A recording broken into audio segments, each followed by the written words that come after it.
Well, hey, everybody, and welcome to our replay of the All Clear Learning Series session about career advice and stories. This was originally recorded on Thursday, April 24th, 2025. And coming up next, let's talk staffing. This is your opportunity to bring your questions, challenges, and best ideas as we talk about everyone's favorite topic, staffing. This will take place on Wednesday, May 28th, 2025. And now, career stories and advice. Well, let's go ahead and jump in and get some introductions started. So I've got to say hello to everybody, but I'd love if everybody could just say a quick hello to the group. And Zach, you're in my upper left-hand corner, so I'm going to ask you to start. If you could just share your name, where you work, and a little bit about what you do, and then why you wanted to join today's call about careers and career paths. So Zach, take it away. Hey everybody, I'm Zach. Like I said, I'm in the Denver area. I'm currently general manager for operations at Red Rocks Amphitheater in the Denver Coliseum. Red Rocks is rated like the number one concert venue in the world, which is pretty nice. Um, why did I want to join this call? Uh, I was a frequent, or like still am occasionally, depending on the guest, listener of like the Attraction Pros podcast. And have been to a couple of the networking events when I used to live in Orlando, and I've always had the intention of like joining one of these and seeing what goes on here. So this is my first one, so thanks for having me, and I'm excited to see what we're going to discuss and where everybody is in their career paths. Excellent, excellent. Well, thank you for that, Zach. I've never seen a concert at Red Rocks, but I've been there when there wasn't a concert happening. So now I need to just see a concert there. So, Come on over, we'll get you in. all right. Thank you so much. Appreciate it, Zach. All right, Megan, you are up next.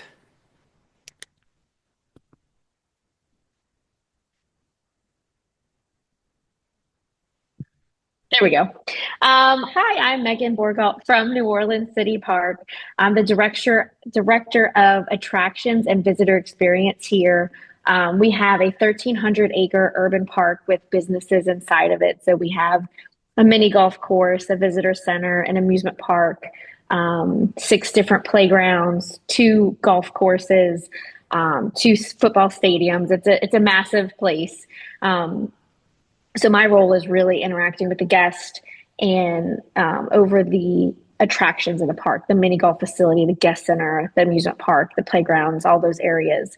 So we have a lot of things going on over here in New Orleans.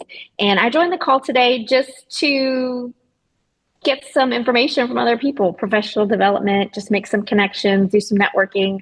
I've been to a couple different things similar to Zach, and I haven't really had the opportunity to hop on calls like this. And I was like, you know what? Today's the perfect day to do it. So that's why I'm here. Excellent. Well, thank you, Megan. I appreciate that. And one of the big things that is my goal for these kind of calls is to build your network and get to know other people. So, making connections all around the industry, I think, is super, super important. So, thank you for bringing that up, Megan. I appreciate it. All right, Adam, you are up. Man of many words. Hi, I'm Adam.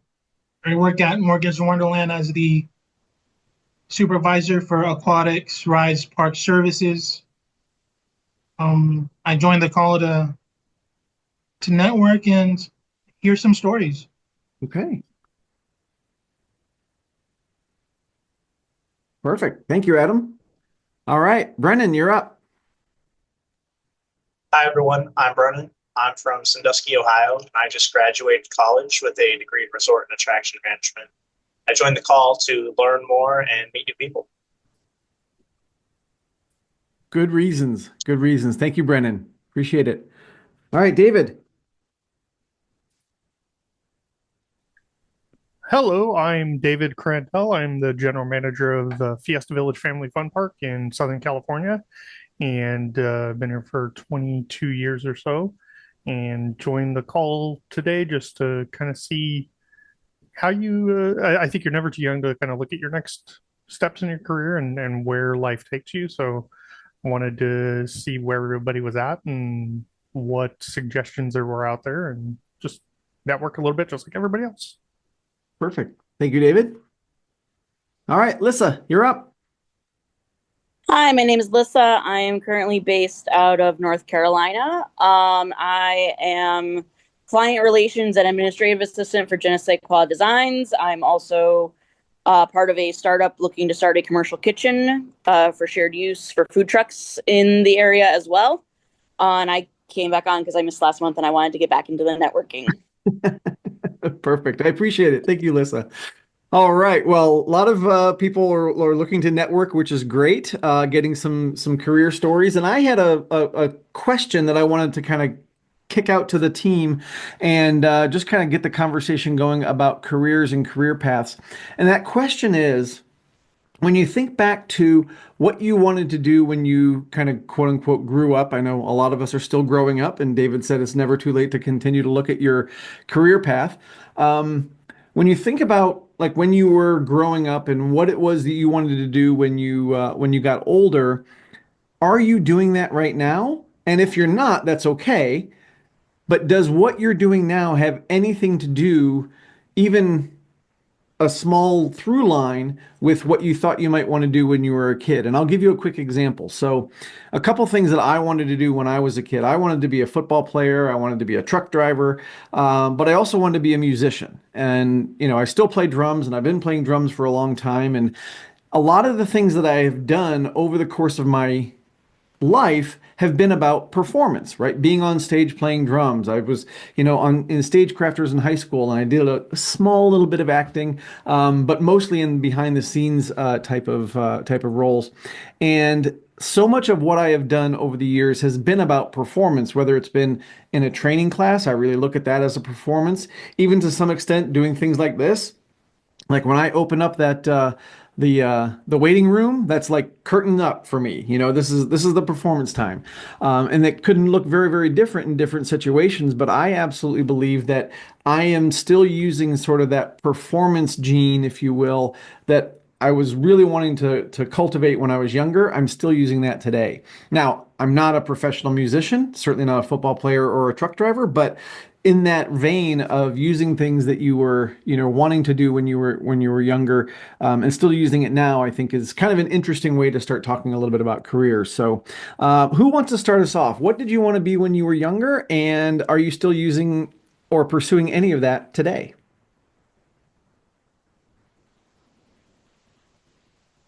Anybody could start. David, you unmuted, so I'm going to go with you. I really didn't know what I wanted to be when I grew up, even in high school, and everybody was kind of picking where they were going to college and deciding what they wanted to do with their lives. And I never really had a good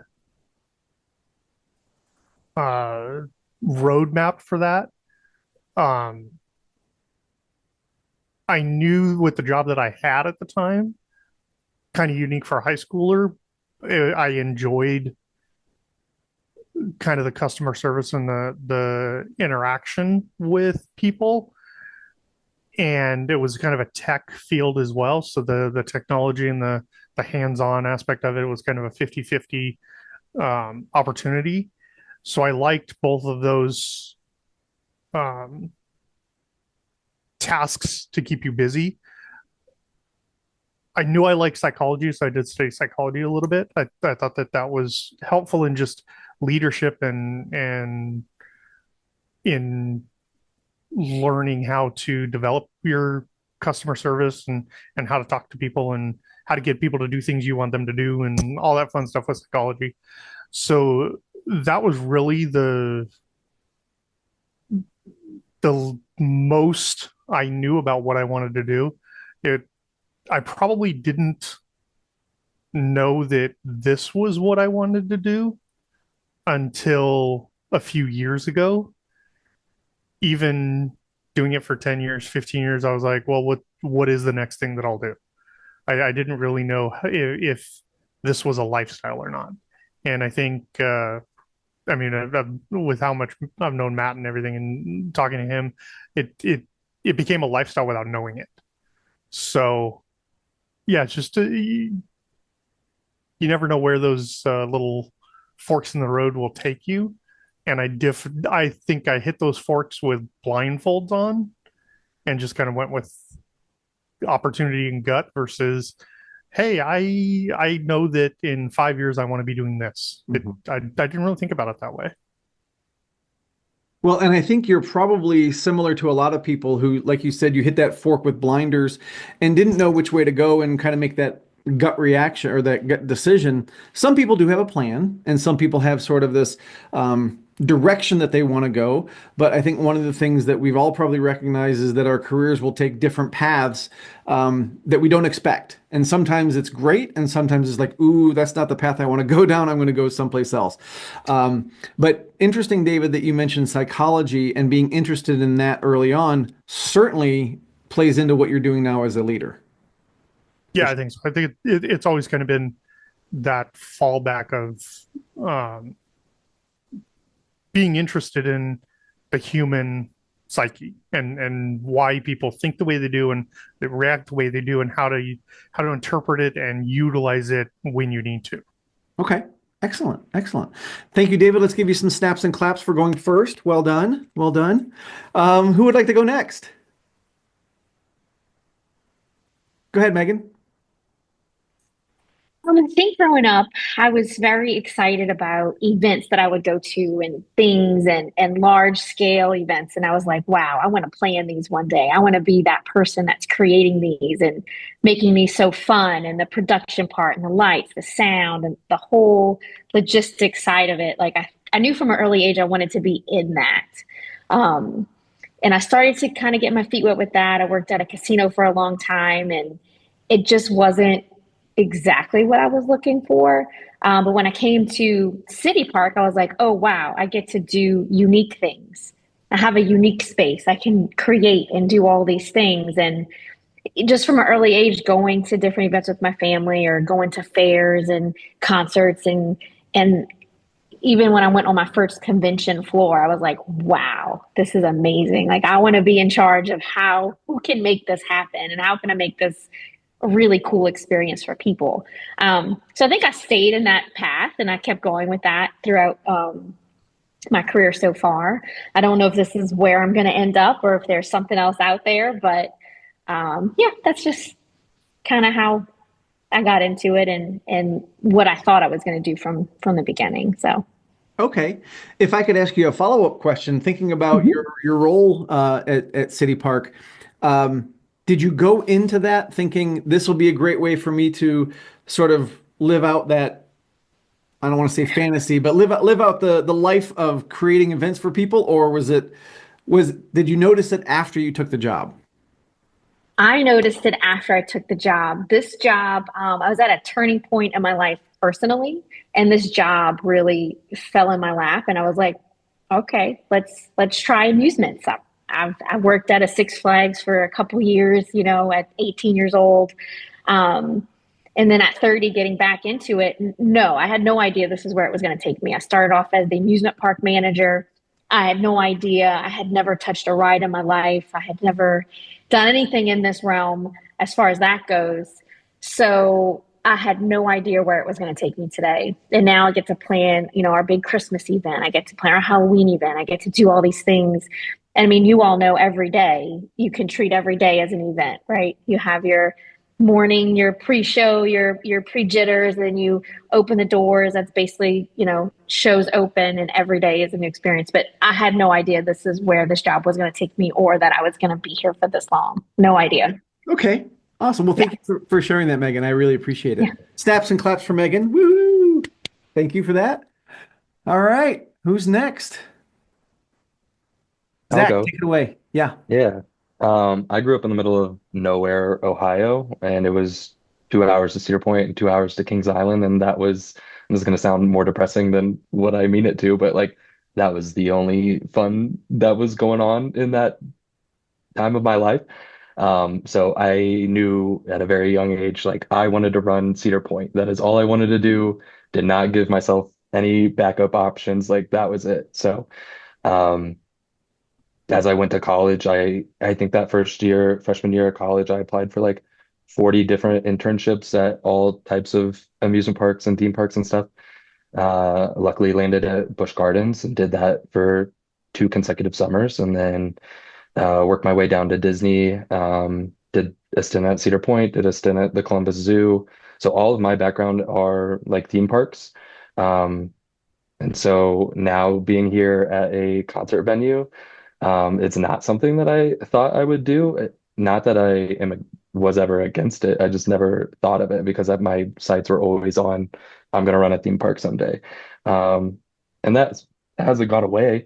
But yeah, I think being here and running this concert venue, like there's tons of transferable skills that all go together. So we have tons of staff, and so managing them and budgets and all that sorts of stuff. I think all those skills from the theme park industry are still there. It's just I don't have any roller coasters, but it is still a venue where tons of people come in and out every day, and you have to make sure it goes the best that it can. So. That's so cool. And I totally agree with you about the transferable skills, from theme park to zoo to concert venue to whatever it might be, any kind of, opportunity where people are coming in to be entertained or to be educated or, to just have an experience. So one of the things I want to ask as a follow-up for you, Zach, is, thinking about those early years when you said, I want to run Cedar Point, what was it that drove you to say that's what you wanted to do? Like, what was it about the industry that you wanted to be a part of? That's all we did basically. So we had like the platinum pass where you could get both into Cedar Point and Kings Island. So like one weekend we would go up to Cedar Point and the next weekend we'd go to Kings Island, and that was my summer. And as I grew up and continued to do that, like the more I noticed that I was more interested in the business side and like how do they hire all these people and like what's the profit margin and like that sort of like nerdy stuff like really presented itself to me, and I was like, I'm interested in that. So I think like from a very young age, I knew that's where I wanted to work, not necessarily knew what that job entailed, but I was going to give it my best. And yeah, I just, as I kept going to the parks, I just got more and more interested in the business side of it. Excellent. Excellent. Well, thank you for that, Zach. Some snaps and claps for Zach. Appreciate that. Appreciate that. All right. Adam, Lyssa is unmuted, so I'm going to go with Lyssa. Okay. All right. So my undergrad is in theater performance, but I was one of those people that was not great at auditioning. So I also tended to be one of those people that if I didn't get on the cast list, I immediately turned and looked at the crew list and filled in whatever crew position was needed. So I wound up doing props and stage management. And for me, new work always appealed to me more than doing like the classics. So I cared more about doing new things. But I also knew the importance of, like I said before, being able to pivot. So like I did fill in those crew positions, but also my work study job was in the scene shop, but my production hours for the theater were in the costume shop. So I got hands-on in both areas. That led me to my job at the library where I ran a public library makerspace for 7 years.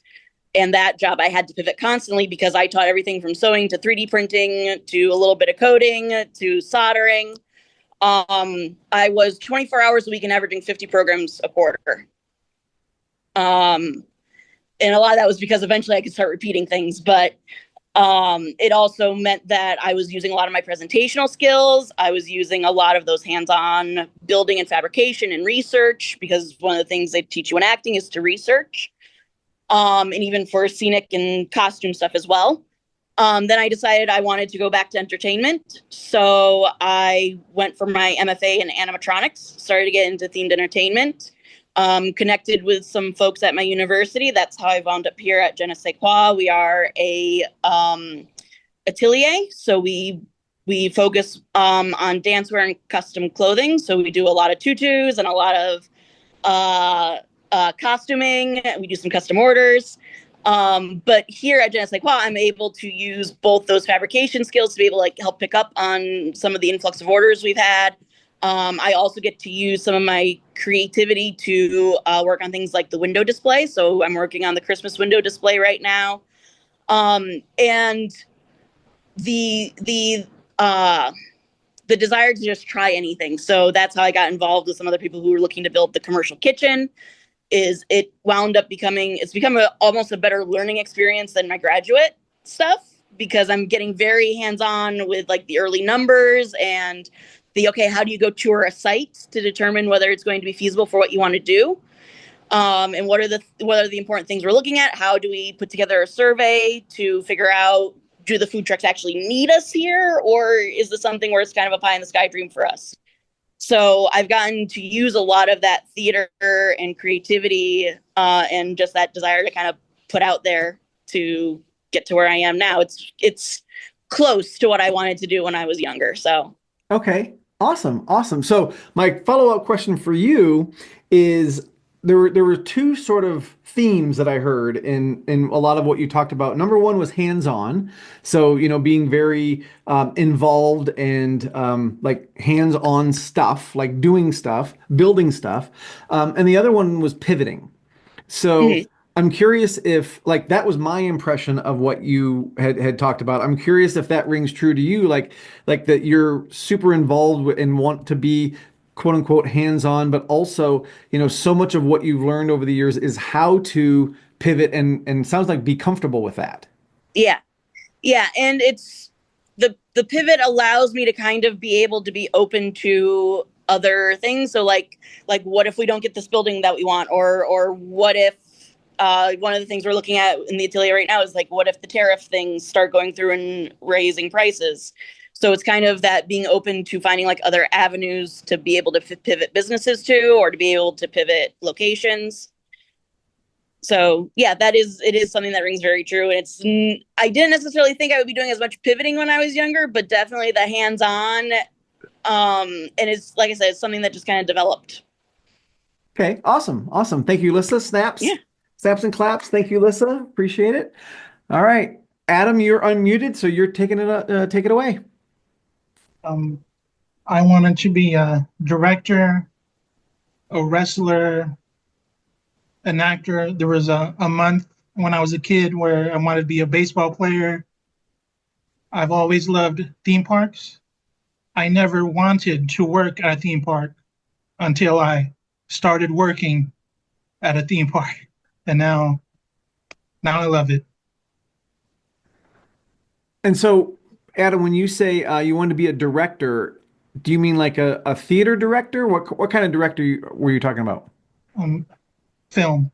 Film. Okay. So do you find that you get to use any of that? Like Lyssa was talking a lot about creativity.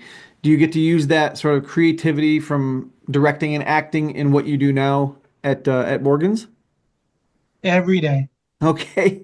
Yeah. Tell me how. Give me an example.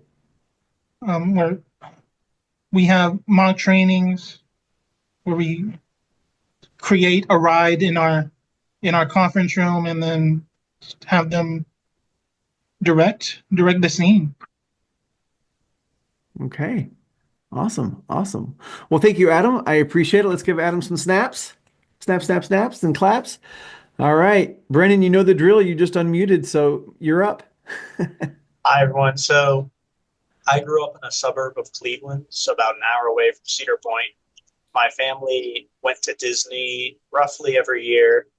So I was centered around amusement parks for a good chunk of my life. We even had Geauga Lake till 2007. They had a water park there for a few more years after Geauga Lake closed. But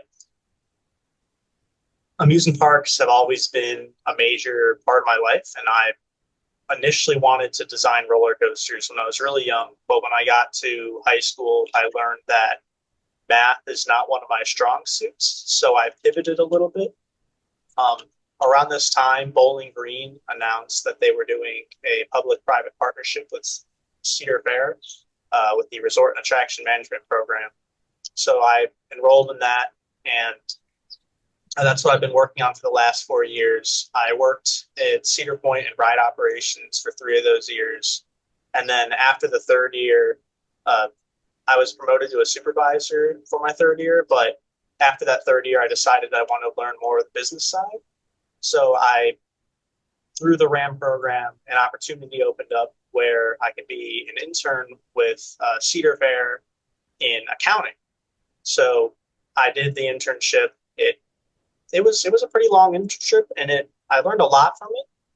So I it wrapped up in January, and that's where I'm kind of at now. I just graduated college, and I'm looking for my next job right now.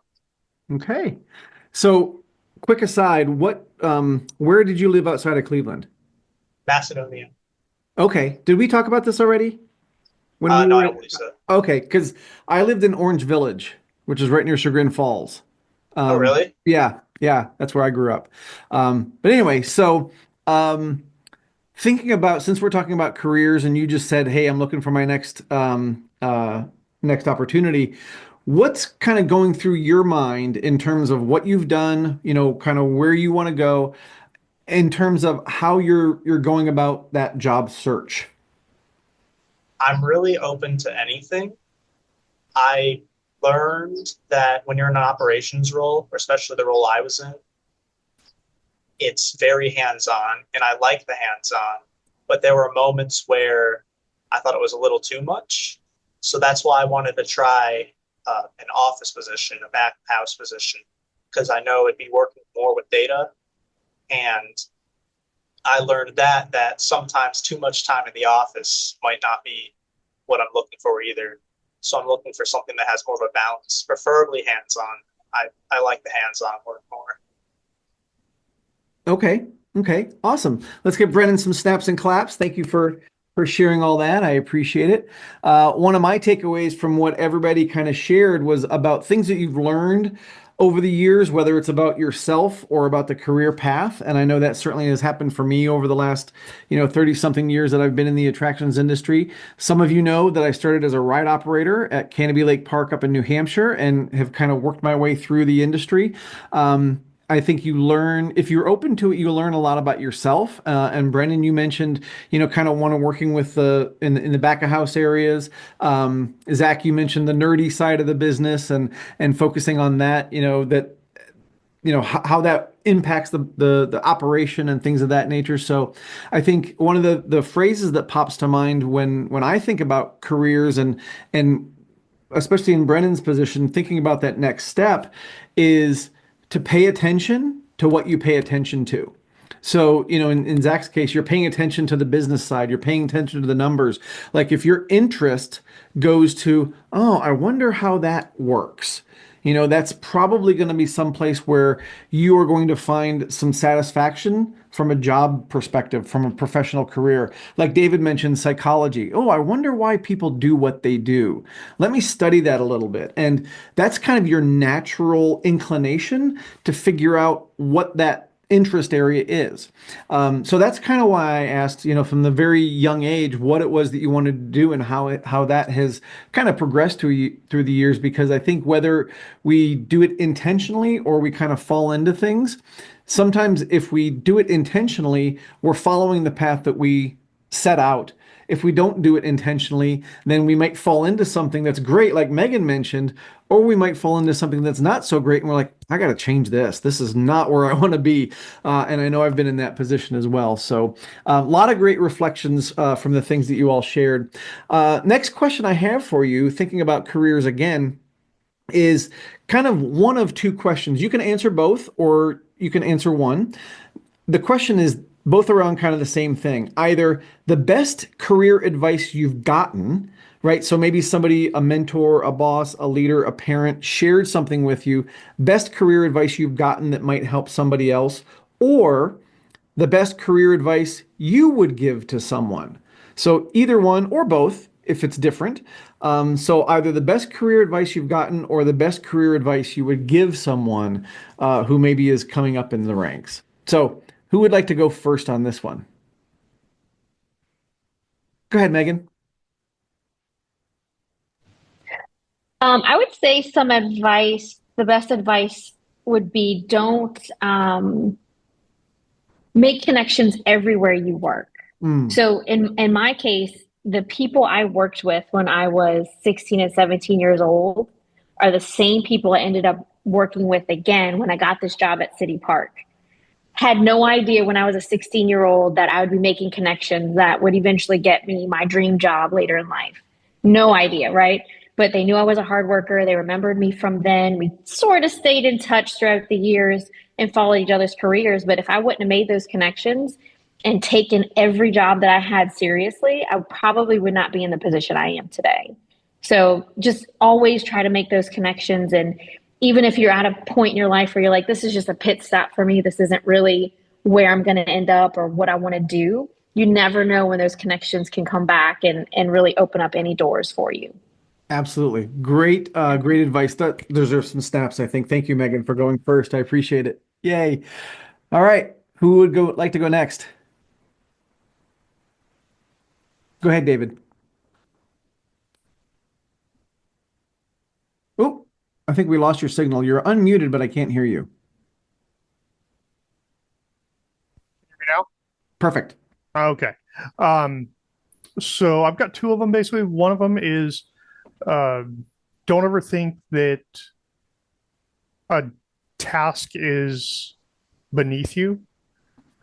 You can always help out in some way, shape, or form, even if the task may not be what your level is. And also, never say no to a task or I don't know how to do a task. Always say I'd like to learn or should teach me how, show me how, but don't refuse a task just because you don't have the skill to do it. Skill can be taught. Okay. Excellent. Excellent. Can I ask you a quick question about the first one? The don't think that a task is beneath you.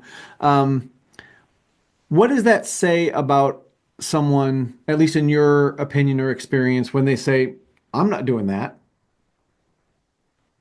That they're not there for the team. They're there for themselves. And if it's something that needs to be taken care of or handled, step in and handle it.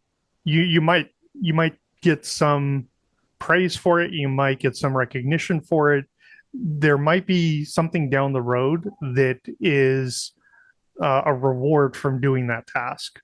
So I think keeping that mentality is a great team spirit focus. Okay. Wonderful. Wonderful. Thank you, David. Appreciate it. Snaps. Woohoo. Thank you. Thank you. Thank you. All right. Who's next? Lyssa, you are unmuted. So Yes. take it away. Go for it. So the advice I was given was have a backup plan. I think when it was given to me, they meant get a backup plan outside of entertainment and theater, but I made my own.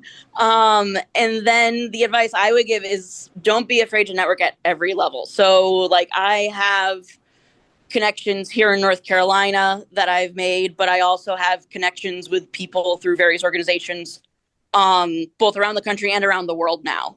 So I know that I can reach out just about any time and hopefully find someone that I can either meet up with for coffee or be able to refer someone else. Like one of the people I knew from when I originally lived in Indiana. They're a young undergrad. They just had an internship at Universal. So I sent them a whole list of names of people that like, here's the people I know in Orlando. Here's if you find you like doing themed entertainment rather than theater, here's the people you need to contact there, and you need to get involved with TEA. So being able to pass that on and being able to help connect other people is something that winds up opening up a lot of things that you don't normally think of. Absolutely, absolutely. And I think that goes along with what Megan was talking about in terms of those connections that you make. It actually reminds me of something that my wife said to me one time. We were watching something about Halloween Horror Nights, and it was when I was working at Universal, and there was a gentleman named Mike Aiello on there who is, big in the Halloween Horror Nights pantheon, I guess, if you want to say it.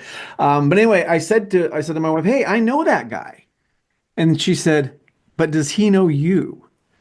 And I think that's such an interesting kind of twist to put on it, because it's one thing to say, hey, I know Brennan, I know Lyssa, I know Adam, but do they know you enough to be able to recommend you or think of you for an opportunity or to throw your name out there to meet somebody else? So I think both what you and Megan have said, I think, are really critical in terms of that two-way street that we need to build in terms of those connections. Yeah. Awesome. Thank you, Lyssa. Snaps. Woohoo. Thank you, thank you, thank you. All right, Adam, you're unmuted, so take it away. The best advice I've ever gotten was from my grandfather when I was a kid. He told me to do what you love. I've had other jobs, but somehow I've always found my way back to Morgan's. So yeah, Yeah, I uh, love that. yeah, I love that. And I think one of the things that when I talk to people about careers sometimes is it's finding what they love, right? No, it's figuring that out. It's like, well, I kind of like what I'm doing, or I'm not super happy over here. So I think that's great advice for when people are able to kind of tap into what that is and then be able to follow that path. So thank you, Adam. I appreciate that. Big snaps and claps for Adam. Whoop whoop. All right, Brennan, go for it. All right. So the best piece of advice that I've been given, it's one that a lot of people give, but it's always network with people, always get to know people. It's kind of crazy to see how many people that know each other and how small the industry really is. So it's always best to take advantage of those networking opportunities. And the best piece of advice I would give is it's always okay to ask for help. I think there are points where some people may think it shows signs of weakness for asking for help, but I've never gotten told, oh, why would you ask for help? Why would you ask me, like, if you're not sure what's going on? People are more thankful when you ask if you weren't sure about something or clarified it so you can get the job done correctly. Excellent. Excellent. Thank you for that, Brandon. I appreciate it. Big snaps and claps. Whoop, whoop, whoop. All right. Zach, what about you? I'd say early on, so my first internship at Busch Gardens, my manager at the time told me, like, if you want to move up and stand out above your peers, always raise your hand for the tasks that nobody else wants to do and be enthusiastic about it. And I really took that to heart, and it's definitely helped me along the way. And I think further along in my career, I was at one of the networking events with you in Orlando, and Bill Zanetti from UCF, he was talking to me, asked me, I was like a brand new management intern at Disney, right?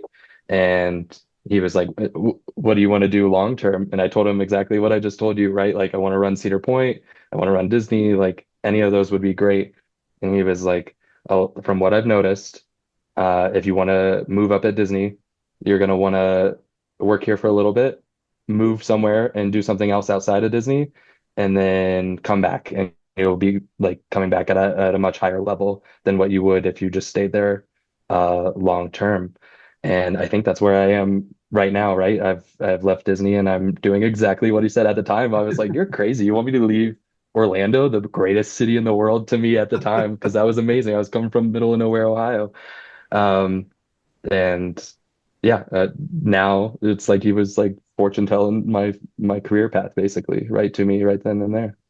That's so interesting. And I think it's really telling when you think about an organization like Disney. And, when I was at Universal, that was kind of the same mantra, right? If you want to, really move up and get to those higher levels, yes, you can do it. It's going to take a long time internally. But if you get that outside experience and then you can come in and then you say, look, I've got not only Disney experience, but now I've got all this other experience. I've worked at Red Rocks and you've worked at all these other places.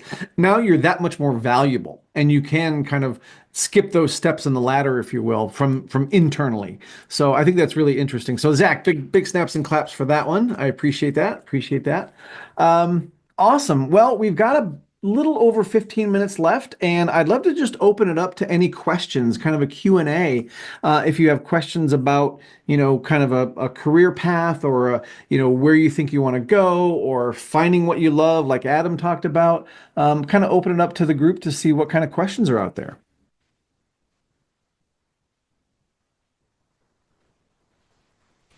I have a question for Brennan actually. Go for it.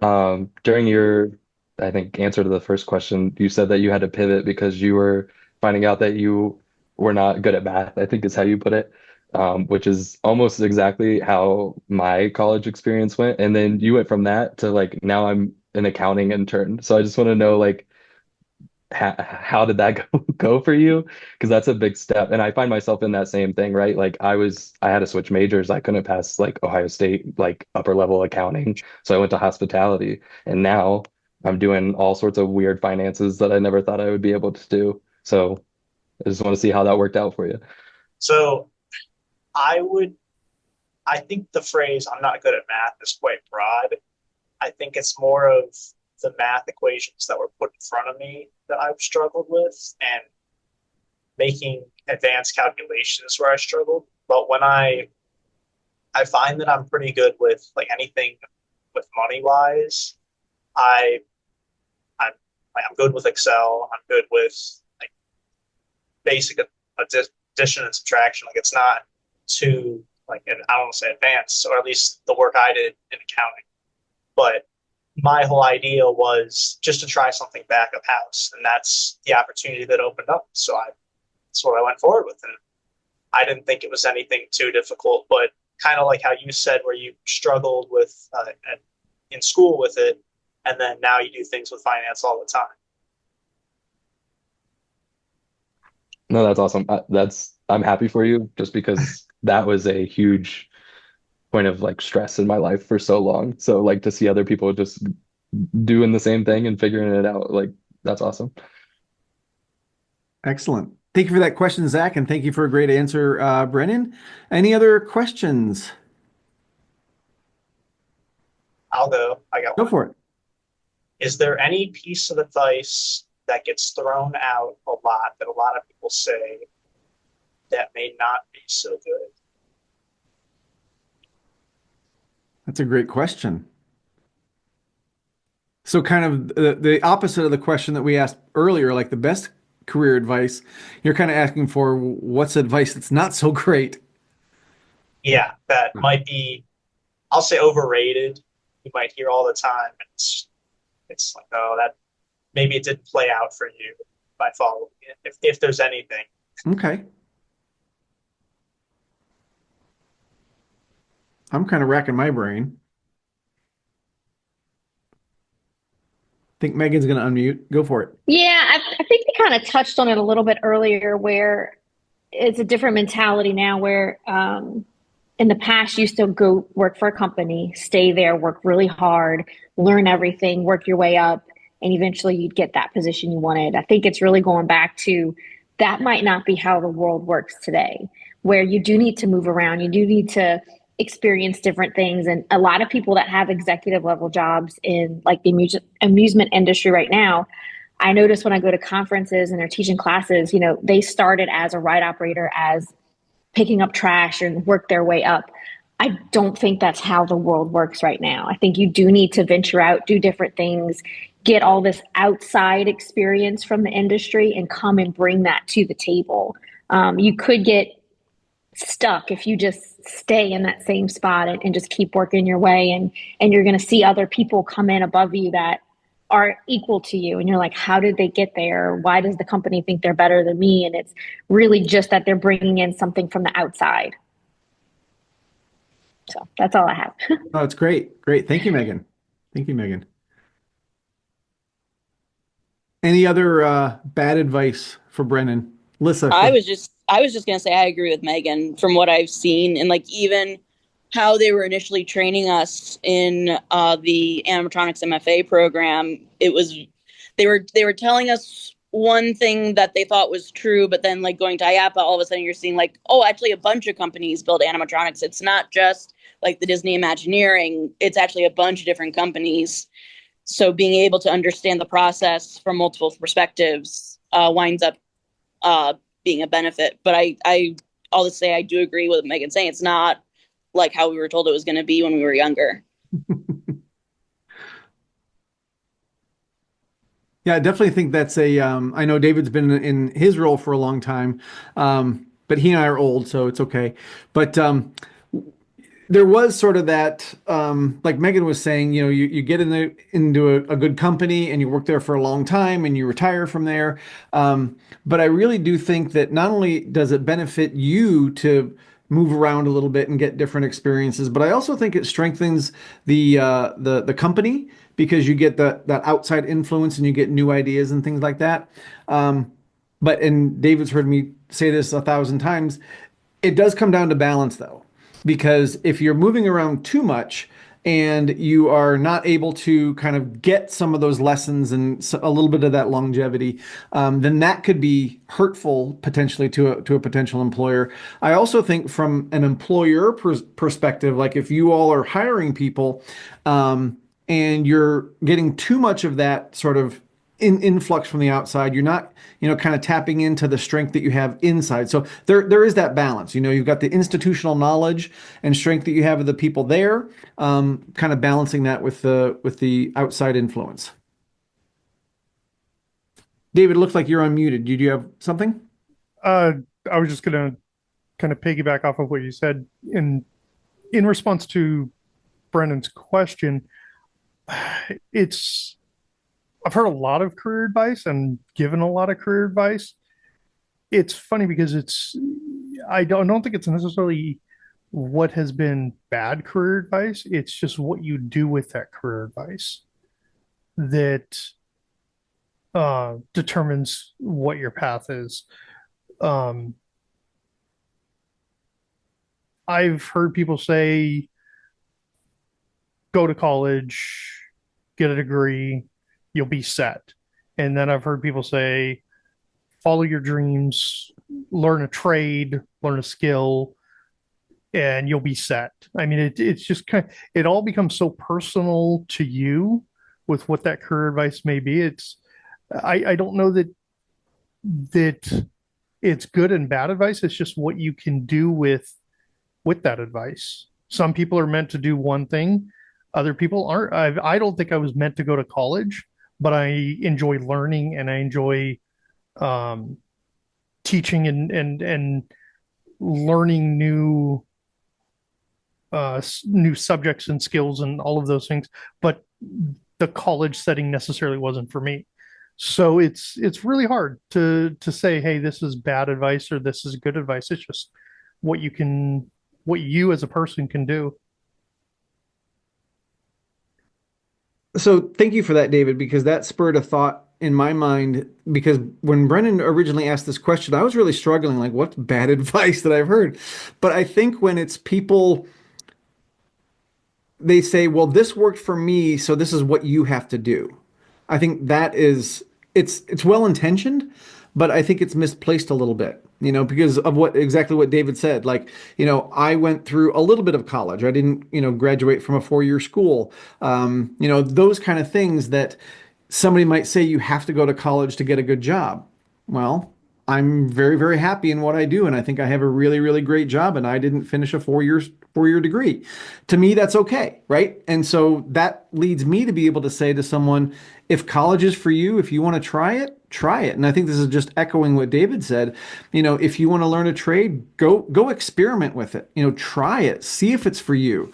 I think one of the things that I learned over the years is that the more things you try, the more things you find are for you, but you also find those things that aren't for you. And I think narrowing that down is just as important as kind of finding those things that you do love. So I will kind of, I guess, state one of my bad advice things is when you hear someone say, this is what you have to do. I'm like, really? You have to do that? Because even on this call, there's so many different career paths, so many different ways that we've gotten to where we are, that there's no one way to follow a career. There was another person that was scheduled in this call, Megan Gannon, and she has done a program at Ames, and I think she did it at IAPA also, where she kind of chronicles someone's career path, and she's got the first point and the last point, and then it's like, here's what you think it is. It's this straight line, to that point, to that, to being the head of Cedar Point. This is how you get there, right? But in reality, it's all over the place. There's ups and downs. There's taking steps back, taking steps forward, going places where you didn't think you were going to need to go. And all those things end up getting you to where you should be, not necessarily where you thought you were going to be 10 or 15 years ago. So I think I would put that in the category of take it for what it's worth. The advice when someone says you have to do this or you have to do that, because it's so personal. Matt, I like 100%. That is perfect, because I think as you mature from your 20s into your 30s and 40s, I haven't hit my 50s yet, Matt, but I'm hoping to get there soon. You will. As you mature, you start to understand how non-linear that is. And you're going to have struggles. It's not all going to be easy, but the struggles define who you are and define your character and develop who you will be in your career and in your hopefully your work-life balance and family and all that other stuff. That other stuff beside your career that fills your day. Exactly. Thank you, David. Appreciate that. Any other thoughts for Brennan's question? All right, snaps for the question. Thank you, Brennan. Appreciate it. Time for probably one more if anybody has another question. Or a comment or a suggestion or any thought that we haven't brought up today in terms of career advice, career stories. How's staffing going for everybody? Oh, sorry. No, that's always a good one. Take it away, Zach. How's staffing going for everybody? Yeah, this is a great opportunity to ask. Interesting. Being away for 3 months during when TMI, but I basically went out on disability leave in middle of January. And on a Monday, I was speaking with my HR and my AGM and saying, okay, this is our hiring plan, how many people we need to hire, what departments, get the job descriptions up, start collecting applications. And then Thursday, I'm in the hospital for 4 days and then out for 3 months. So I missed all of the seasonal hiring that we do. And now being back, not even, they kept me involved in a few things here and there with park operations, but not seeing the candidates, meeting them, having them here on the first day where I can introduce myself, all of those things. And then now coming in and they've been here for a few months and it's like, okay, I have no idea who this person is. Don't know their face, don't know their name, and trying to get caught up on all of that is a new experience for me. And also seeing from really an outside lens the tribulations of the hiring process this year, the candidates and viewpoints, and just I'm not going to say generational because I know we don't talk about generational things here, but just the differences, the quirks in the newer hires. As far as numbers go, though, do you feel better or worse year over year? I think we're going to be better than we were last year, but not by much. Interesting. Okay. Last year was tough because for us, it was difficult because of weather. We had a very unseasonably wet spring, which totally affected our ability to hire because of training and operations. We weren't open. So everything came to a rush real quick and we just didn't have enough time. So this year we've just got more time and more opportunity to bring people in when we can versus it's a week away from our busy season and now we're 20% down in staff because we just can't hire people.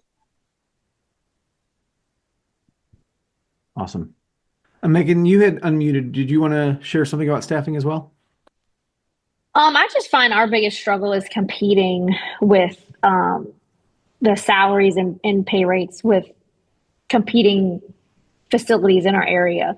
We just don't have the means to pay what other like Top Golf and this other indoor golf facility are paying, and Game One, like all these indoor activities we have in New Orleans. We just don't have the means to pay that same rate.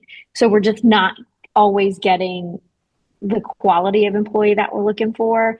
It's something that I'm trying to figure out how to balance that revenue versus expenses. Like, how can I come up with the money to increase our rate, our wage? But we're struggling with that. And we had to, we used to only hire employees that were 18 years or older. We've had to open that up. Now we hire 16, 17-year-olds, which opens up a whole other can of worms, I guess.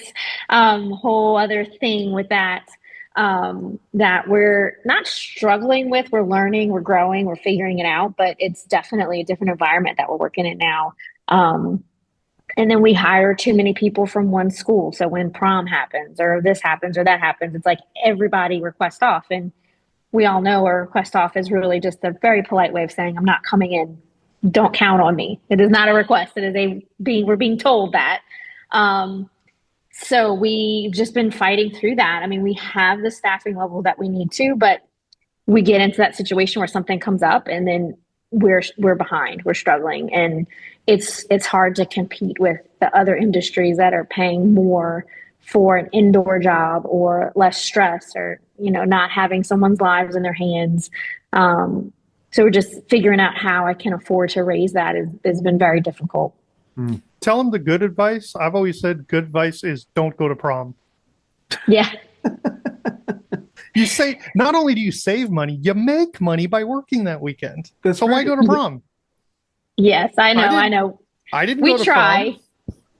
We try. And then the students you want to hire are in band and, debate team and vice president of this. And those are the people you want, right? But then they can't ever work. So we probably, if we need 40 people to operate or 50 people to operate one day, I probably have 200 people on payroll because I can only get 50 at a time because of all the other things everybody's doing. So now I have all these extra costs associated with that. So it's hindering me even more to raise the wage if I have to continue to hire out. It's just a battle. It's a constant battle. Yeah. Megan, big question for you. Do you feel as though this is increasing as the years go by, or that it's the same, that it hasn't changed?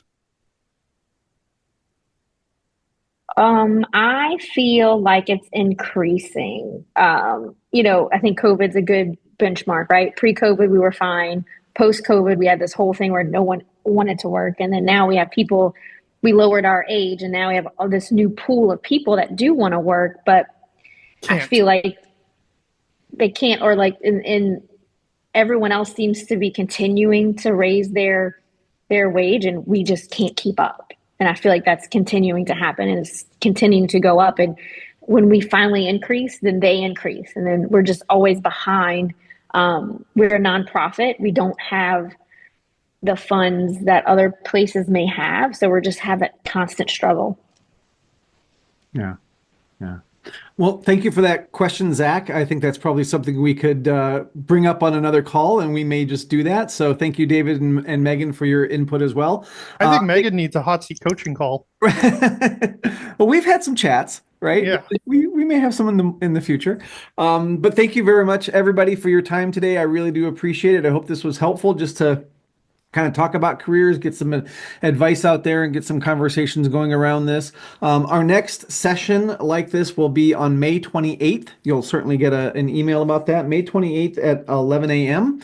And still working on the topic for that, but that'll be our next one. And like I always say, if there's anything that you need, a hot seat coaching call, or just any kind of help or assistance in any way, shape, or form, please feel free to reach out and let me know. I'm always happy to help. And with that, I really appreciate everybody's time today and hope you have a wonderful, wonderful day and a great weekend. Thanks, everybody.